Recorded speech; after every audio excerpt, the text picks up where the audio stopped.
This narrative that unless you're in the room, you're not serious really doesn't work for people who cannot be in the room.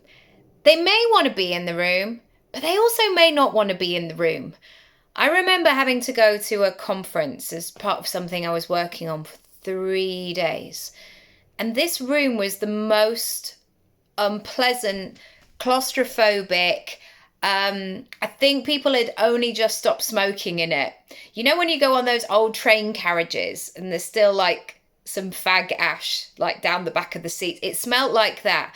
And then they turn on the air conditioning and it smelled of like halitosis and old bad coffee. And I'm really selling it to you. But this guy was like, you got to get in the room. This is the way that you've got to do it. But actually, you don't always have to get in the room. And for many of us who are caring and doing all sorts of things behind the scenes, I remember that moment of having a baby and then thinking, I can't go to a conference for 12 hours. I mean, I could take my baby, but most people will be like, oh, you can't bring your baby. It's like, well, then I can't come.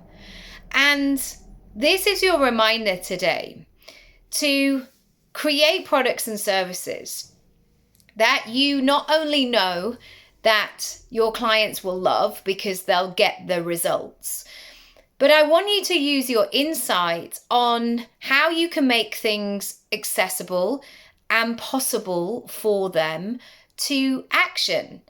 Because sometimes when people create these experiences, I think you don't know your target audience.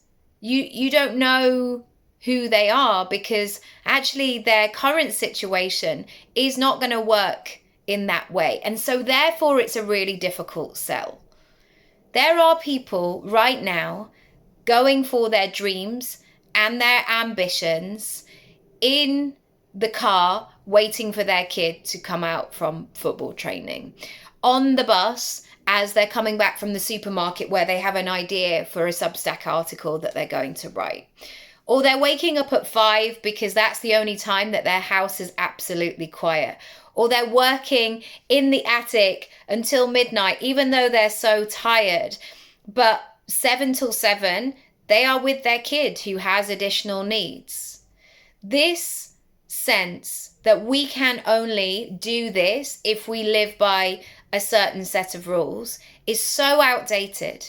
And it's given to us by people who, surprise, surprise, can follow those rules. Question everything and create your own income pie.